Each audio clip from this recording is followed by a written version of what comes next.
इतनी लगभग आपकी पेंशन बढ़ सकती है या इसके बीच में हो सकती है। जैसे आप यहाँ देखेंगे इस कॉलम में रैंक सिपाही से लेके यहाँ देखें आप ऑनरी कैप्टन तक बताया गया हमने, इतनी लेंथ ऑफ सर्विस है वो भी साथ में दिया गया। OROP 2 में किसको कितना मिल रहा है ये आपको पता है, इस कॉलम में देखने को मिलेगा। OROP 3 में Y ग्रुप का इस कॉलम में दिखेगा और OROP 2 में X ग्रुप का इस कॉलम में दिखेगा। OROP 3 में जो बढ़ेगी अभी इस कॉलम में आपको देखने को मिलेगा। जय हिंद, नमस्कार साथियों। OROP 3 बजट का कैलकुलेशन कैसे होगा, OROP 1 में कितना था, OROP 2 में क्या बजट था, उस आधार पर समझेंगे OROP 3 का बजट अभी कितना मिला हमें, और उसके आधार पर सिपाही से सूबेदार major, honorary lieutenant to honorary captain कितनी बढ़ेगी पेंशन, X और Y ग्रुप दोनों का समझेंगे। दूसरे में बात करेंगे इस प्रश्न का समाधान कैसे करें, एक एडवाइजरी जारी हुई है। तीसरे में बात करेंगे ECHS क्लेम की लास्ट डेट है, जल्दी करें अप्लाई, क्या है उस लेटर में। तो सारी अपडेट्स पर बात करते हैं इस वीडियो के माध्यम से। वीडियो शुरू करो उससे पहले आपसे मेरा अनुरोध रहेगा, चैनल में पहली बार विजिट कर रहे हैं या चैनल को अभी तक सब्सक्राइब नहीं किया तो सब्सक्राइब करें, साथ में बेल आइकॉन की घंटी जरूर दबाएं। तो चलो शुरू करते हैं। अब जैसे आप स्क्रीन में देख पा रहे हैं दोस्तों,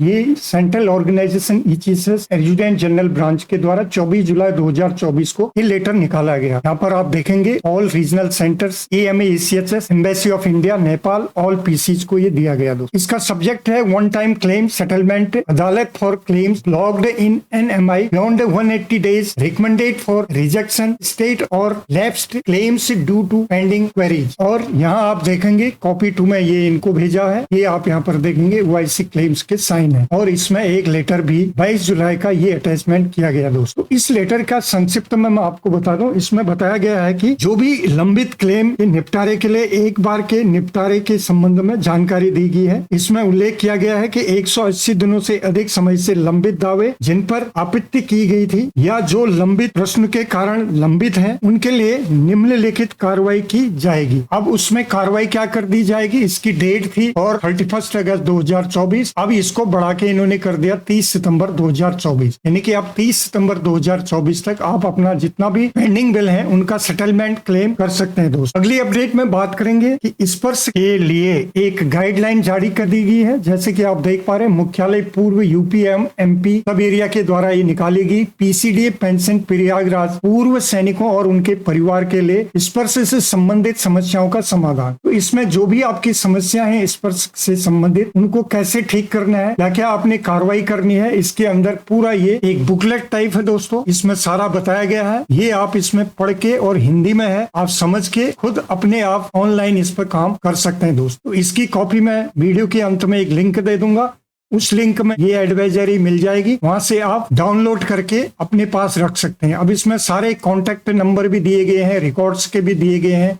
ये बहुत ही इंपॉर्टेंट है, जो कि स्पर्श में जो पेंशनर्स माइग्रेट हो चुके हैं उनके लिए काफी सहायक रहेगी दोस्तों। अब साथियों बात करते हैं OROP 3 के बजट के बारे में, कितना बजट एलोकेशन हुआ है। और बजट में बात करने से पहले जान लेते हैं कि OROP 3 कब से लागू होगा और कितना हमें एरियर मिलेगा, क्योंकि सरकार यदि इसको देर से लागू करती है तो उतना ही इसको एरियर देना पड़ेगा। जो बजट एलोकेशन है वो कर दिया गया है, तो पूरा समझते हैं। पहले एक ट्वीट देखते हैं कि लेफ्टिनेंट कर्नल RK भारद्वाज साहब हैं और इन्होंने X पर लिखा है, we the ex serviceman thanks Shri Narendra Modi honourable prime minister for approving the proposal for second revision of pension OROP 3 with effect from 1 July 2024। We request that the revised pension be paid from August 2024 and avoid arrear 22.70% share of defence budget already given to defence pension. और यहाँ नीचे इन्होंने copy paste की है, जो कि press release की है डिफेंस मिनिस्टर के द्वारा जो जारी किया गया। तो ये इन्होंने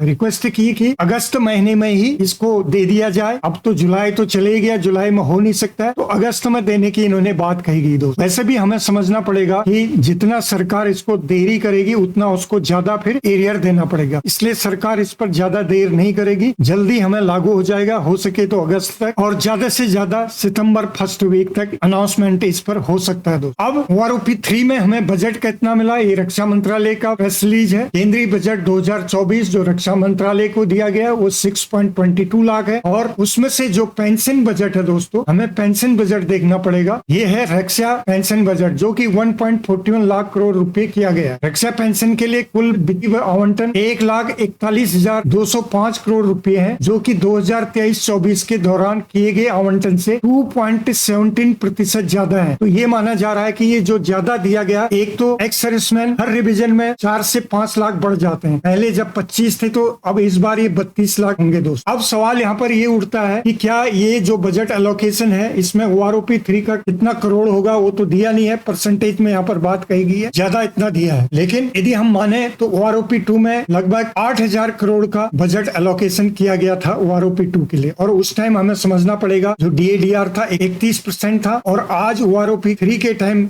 DADR 50% है, और पेंशन भोगियों की संख्या भी 32 लाख है। इस आधार पर जो एवरेज हमारा खर्चा आना चाहिए 8,500 से 9,000 करोड़ तक का अनुमानित होना चाहिए दोस्तों। जो 3 जुलाई को कैबिनेट मीटिंग हुई थी, वहां से ये बात निकल के आई सोशल मीडिया में कि जो बजट अलॉट किया गया OROP 3 के लिए 6,700 करोड़ दिया गया दोस्तों। यदि इतना आपका बजट होगा तो इसी हिसाब से आपकी पेंशन में भी वृद्धि होगी। तो पेंशन में ज्यादा वृद्धि होने के चांसेस कम है दोस्तों। तो यहाँ पर बजट 2024 के बाद OROP 3 की सटीक टेबल एक बनाएगी, एक्स और वाई ग्रुप की, सिपाही से लेके सूबेदार मेजर और ऑनरी रैंक। अब ये जो अनुमानित टेबल है दोस्तों, इतनी लगभग आपकी पेंशन बढ़ सकती है या इसके बीच में हो सकती है। जैसे आप यहाँ देखेंगे इस कॉलम में रैंक सिपाही से लेके यहाँ देखें आप ऑनरी कैप्टन तक बताया गया हमने, इतनी लेंथ ऑफ सर्विस है वो भी साथ में दिया गया। OROP 2 में किसको कितना मिल रहा है ये आपको पता है, इस कॉलम में देखने को मिलेगा। OROP 3 में वाई ग्रुप का इस कॉलम में दिखेगा, और OROP 2 में एक्स ग्रुप का इस कॉलम में दिखेगा। OROP 3 में जो बढ़ेगी अभी इस कॉलम में आपको देखने को मिलेगा दोस्तों। तो सिपाही 17 साल OROP 3 में उनकी 19,000 से 21,000 बढ़ने की संभावना है। सिपाही एक्स ग्रुप 17 साल उनकी 21,000 से 23,000 के बीच रह सकती है। नायक 22 साल वाई ग्रुप 22,000 से 23,000, नायक एक्स ग्रुप 24,000 से 25,500 तक हो सकती है। हवलदार 26 साल वाई ग्रुप 23,000 से 25,000, और एक्स ग्रुप 26,500 से 27,500 तक रह सकती है। ऑनरी नायब सूबेदार 26 साल 24,000 से 26,000 OROP 3 में नहीं हो सकती है इनकी, और एक्स ग्रुप की 26,500 से 27,500 तक हो सकती है। नायब सूबेदार 26 साल OROP 3 में इनको मिल सकता है 25,000 से 27,000 के बीच, और एक्स ग्रुप को 29,000 से 30,000 के बीच। सूबेदार 30 साल 31,200 से 33,000 तक इनकी बढ़ सकती है। वहीं एक्स ग्रुप की 36,000 से 37,000 हो सकती है दोस्तों। सूबेदार मेजर 31 साल 31,700 से 33,000 तक के बीच इनकी रह सकती है, और वहीं एक्स ग्रुप की 37,000 से 38,000 के बीच रह सकती है। ऑनरी लेफ्टिनेंट 32 साल 41,500 से 43,000, और ऑनरी कैप्टन 32 साल 43,800 से 45,000 के बीच अप्रोक्स इतना हो सकता है दोस्तों। ये 20 का आंकड़ा है, 21,000 से 23,000 के बीच, जैसे मैंने बताया ऊपर। तो ये सबका यहाँ तक जा सकता है या इसके बीच में ये रह सकता है दोस्तों। अब ये जो टेबल बनी है, टेबल नंबर 7 OROP 2 की टेबल से इसकी मदद से इसको बनाया गया है, और भारत सरकार के बजट को देखते हुए अनुमानित लगभग आपकी पेंशन में बढ़ोतरी इसके आसपास हो सकती है दोस्तों। ये थी दोस्तों आज की जानकारी यदि आपको अच्छी लगी तो वीडियो को लाइक शेयर जरूर करें। फिर मिलते हैं किसी अन्य अपडेट में, तब तक के लिए जय हिंद जय भारत।